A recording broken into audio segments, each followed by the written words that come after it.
So recently, a friend and I were having dinner and we were talking about how everybody has a story and you never know what someone has gone through or what their story is. So it got me thinking, it's like gardens. I think that every garden has a story and there's a story to tell about every garden. So in today's video, I invite you to grab a cup of coffee and I'm going to share with you my garden's story.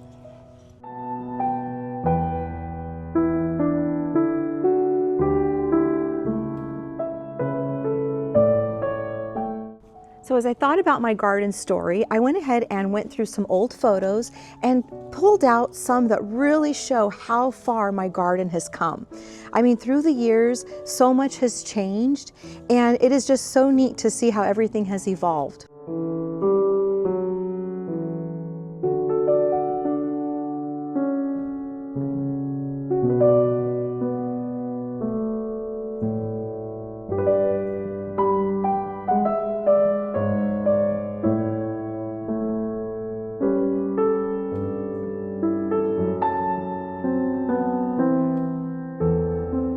So there were years that I didn't even step foot into my backyard. I was busy raising a family and didn't have time to be gardening. But I do remember going to garden centers and buying plants and just loving the pops of color. But honestly, sometimes they would come home and life would get busy and I wouldn't even plant them and they would just die and go to the wayside. So the garden was kept clean and tidy, and I remember we had lots of ivy around the trees, ivy in the garden beds against the house, and it was green all year. It was easy to maintain, but it really lacked a lot of personality and color. So yes, life was busy, but looking back, I wish that I would have had a garden at that time. I wish that I would have had even just, simple tomato plant or sweet peas, because I see how much joy and happiness my nieces have from spending time in the garden and harvesting those kinds of things. I think that my daughters would have loved to grow their own food and go out and get some snacks in the garden.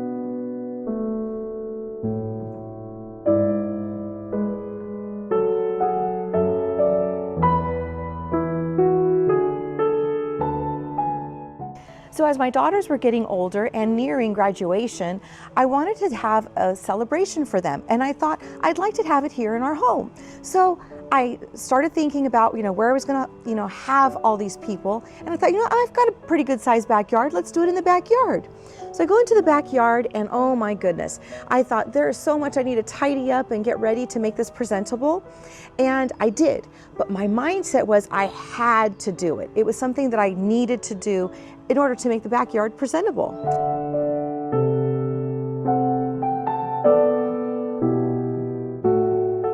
The more time I spent in the garden, my mindset switched from I have to do this to I'm really enjoying this. Like, I like being out here. This is really nice. So that summer, I had my brother-in-law come over and he helped me clean out the grass in the backyard. And as we were cleaning out the grass, I realized that I really didn't have grass. What I had was weeds. It was just all Bermuda and just dried up, and thought, I just need to get rid of this and start with a clean slate.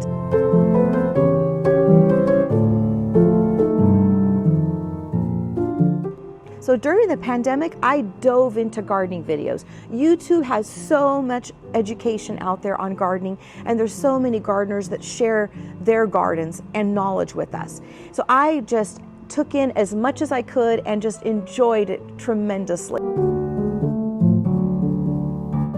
So my first project was the side garden, and this started off just as a bunch of rock just basically thrown into the corner to suppress weeds.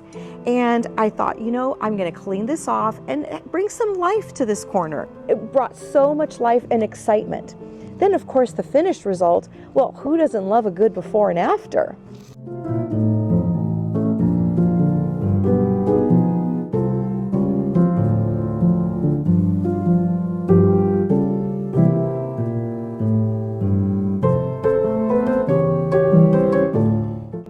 Then I got to thinking I'd like to start growing some food. So I took advantage of having this clean slate, all of this dirt, and oh my gosh, did I have fun. I had my own little watermelon patch, a pumpkin patch. We planted potatoes, like literally in my backyard. Just picture this, all dirt, and growing potatoes and corn and watermelon, tomatoes. I just took advantage of all that dirt and had so much fun.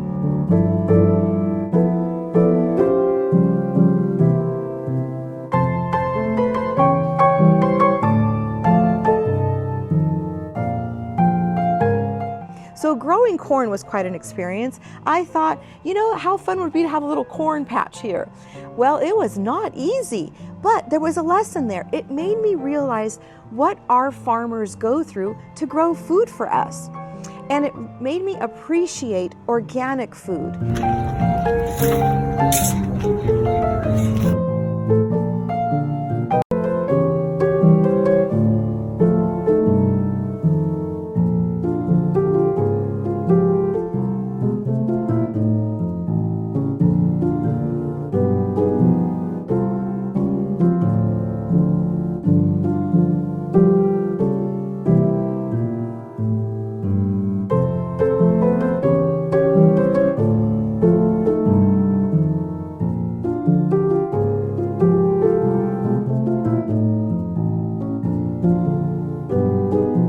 So eventually I realized that I couldn't maintain all of that dirt like that, and I wanted to have a place to entertain, somewhere to have, you know, dinner in the evenings, seating areas.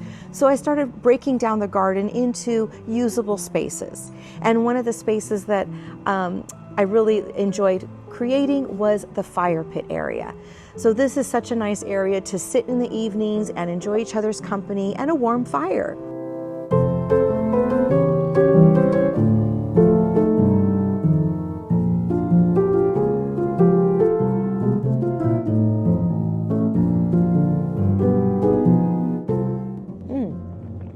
Can we talk about this cute coffee cup? Isn't that so cute? This was a Christmas gift from my sister.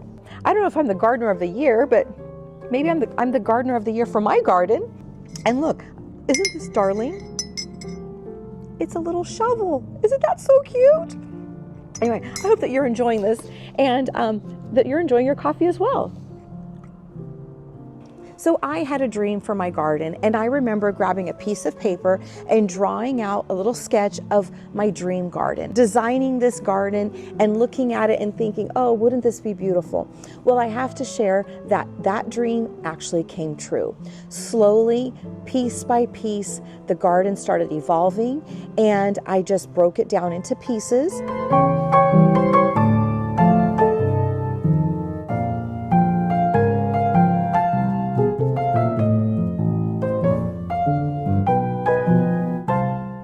So yes, step by step, my dream came true. That picture that I had sketched, one day I found it and I thought, oh my gosh, this actually happened. This is what my garden looks like now. And I thank God for that. I thank God for His blessings and the gifts that He has bestowed upon me and my garden.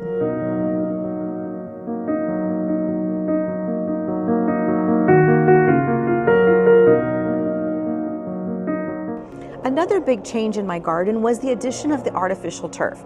Now, I understand that this is not for everybody, but for me, here in Central California, where it gets really hot and we're always in a drought, this was the perfect decision. And it allowed me to, instead of watering the grass, I was watering my plants and my garden.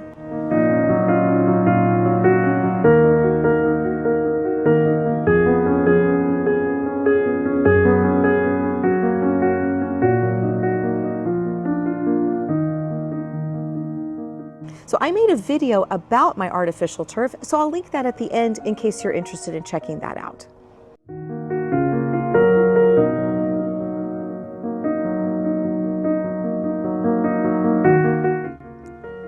So that is my garden story. I want to thank you for letting me share that story with you. And I invite you to share your garden story with us, because I know every garden's got a story. And when we look back on where your garden started from to where it is today, there's a story to be told. So I invite you to share your garden story with us. And please, in the comments, let us know when you have a garden story so we can all go check it out. Thank you for letting me share my garden story with you today, and I'll see you in the next one. Happy gardening.